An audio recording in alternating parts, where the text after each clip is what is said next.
This morning I'm speaking about standing in the face of scoffers. Standing in the face of scoffers.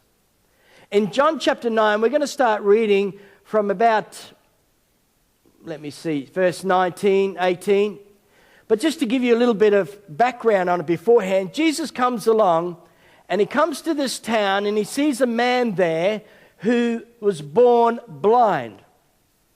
The disciples come up to Jesus in verse 1 and says, who sinned, him or his parents? Because their belief back then is if you had sickness, it was from sin. So through this experience, Jesus used this to change the theology and the outlook of the disciples and show a miracle that will praise God and get the Pharisees talking and thinking. Not only that, he did it on the Sabbath, which was really, really in your face.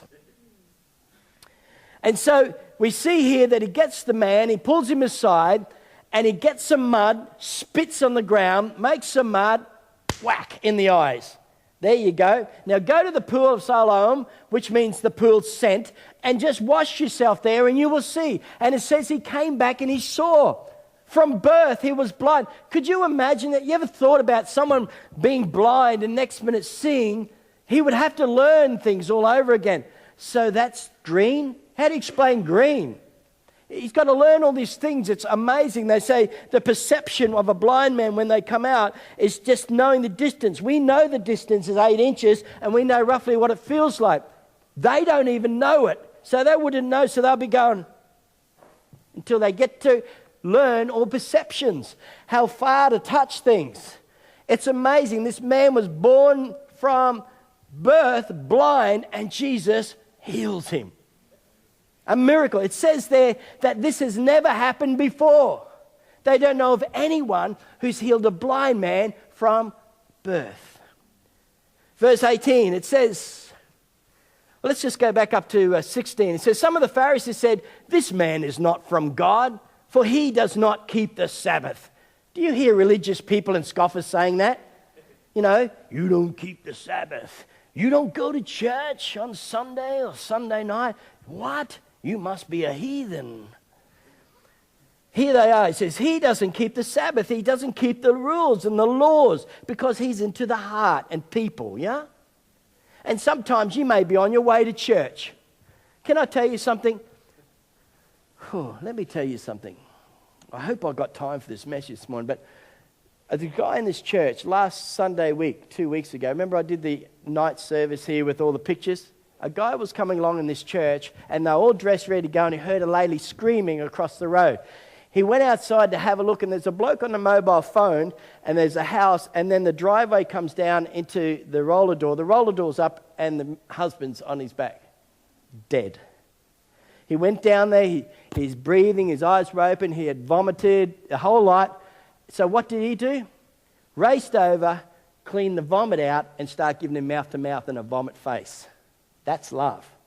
Spitting it out, going for it, give him chest, half an hour working on him. The wife screaming in the background. Little kids, 2-year-old and 1.5, inside. They even slept through it. It was a miracle. So she gets inside. He's pumping away, doing all the stuff for a half an hour. The bloke's on the phone, calling the ambulance, which was the next neighbour.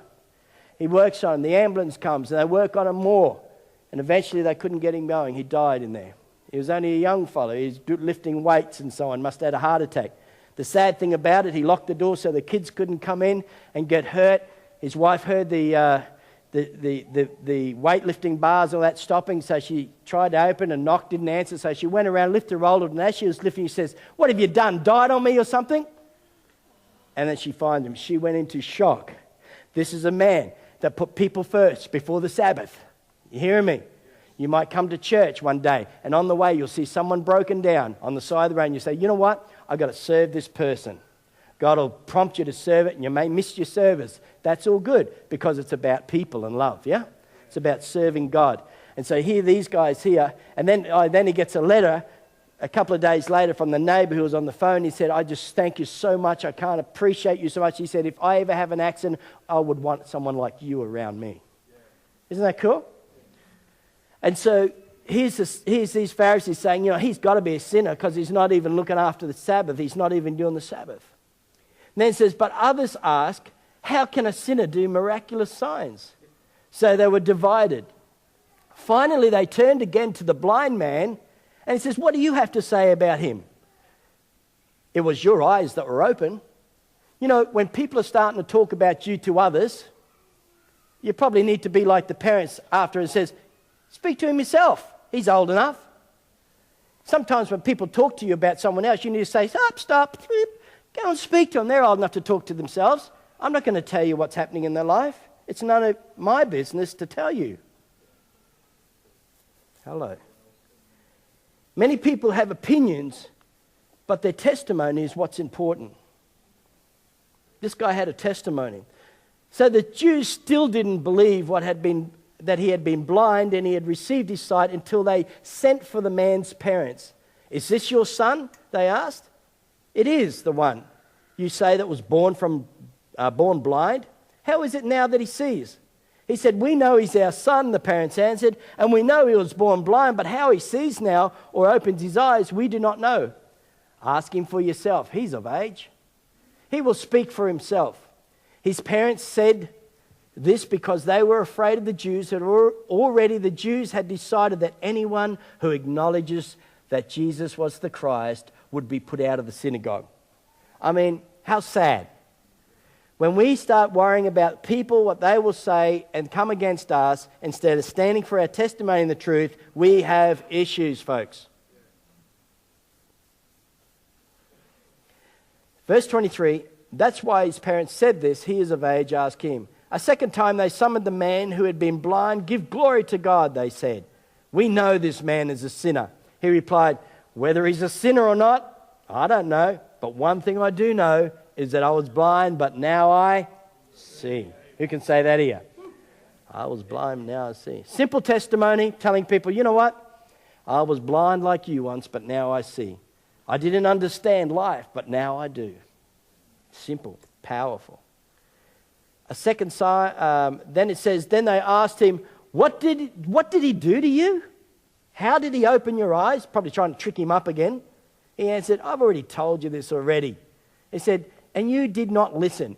Why? Do you want to hear it again? Do you want to become one of his disciples too? Getting a bit smart there, isn't he? So they hurled insults at him and said, you are fellows disciples and we are disciples of Moses. We know that God spoke to Moses, but as for this fella, we don't even know where he comes from. The man answered, now that's remarkable, he said. You don't know where he comes from, yet he opened my eyes. We know that God does not listen to sinners. He listens to the godly men who do his will. Did you hear that? Nobody has ever heard of opening the eyes of a man born blind. This is the man, if this man were not from God, he could do nothing. To this they replied, you are steeped in sin at birth. So there's their religion coming back again. How dare you lecture us? And they threw him out. But check, this is a cool thing. When you're in trouble and people abuse you and condemn you, look what Jesus does. Verse 35. Jesus heard that he'd been thrown out, and when he found him, he went looking for this guy who'd been hurt, standing up for the truth. And he says, do you believe in the Son of God? And the guy then worshipped him and so on. Amazing story, but there were these scoffers that just wanted to take away his miracle, take away his joy. And there are people in their life that just want to be killjoys in your life. When you're blessed and you receive a miracle or an answer, don't be surprised that people around you aren't happy. People will scoff at you. In Mark chapter 10, we read about blind Bartimaeus. He's walking, Jesus going along to the cross. He didn't know he wasn't coming back. Bart says, here's my chance. Jesus, Son of God, have mercy of me. Son of David, have mercy on me. Jesus stops. Bring him to me. And they're saying, be quiet around him. Be quiet. You know, they were just yelling at him, just shut up. And he just got louder. And people are trying to shut you down about your testimony. Maybe you should turn the volume up a bit. There's scoffers around all the time. It brings jealousy, it brings envy, and sometimes aggression actions, even backstabbing. People like to backstab. How did he get that? They don't deserve that. Must be paid too much. It's got to be drugs. They're ripping someone off. When you get favour, people think it's at their expense. They categorise people in different areas. I heard a thing on Hillsong. It was amazing. This just comes to me. The Spirit of God just told me. Saw a thing yesterday, a video on Hillsong, and it showed a person on there really knocking Brian Houston and the movement and saying it's all about dollars. It's a video, and they said, oh, look, he's got a motorbike. What about the poor people? Oh, he's got a house. What about the poor people? You know, and all this sort of stuff. They want to keep people down all the time, but God's a God that you can celebrate life and be successful in Him. God doesn't want us to be down. But see, we make choices. And that's what it's about. Before time, God planned this man to be healed. And he had this plan, and this man came along, and he just received. And I'm saying this morning that God has a plan for you. Before time, God has a plan for you. It's for you to walk in it, to stand in faith and get ready for it. Just get ready for it. Be open for it. It's not a works thing. It's a grace thing. It's already planned for you. It's a gift. We need to anticipate it, because anticipation and desire moves God. Always. You see, we were born blind like this blind man. We didn't see. And you know what? Many people still don't see the things of God. We don't see what God's doing. We don't see that He's sifting and shifting and changing things to line up spiritually so you and others can be blessed. We need to ask the Lord questions. Lord, what are you doing here? What's happening? Let me understand this.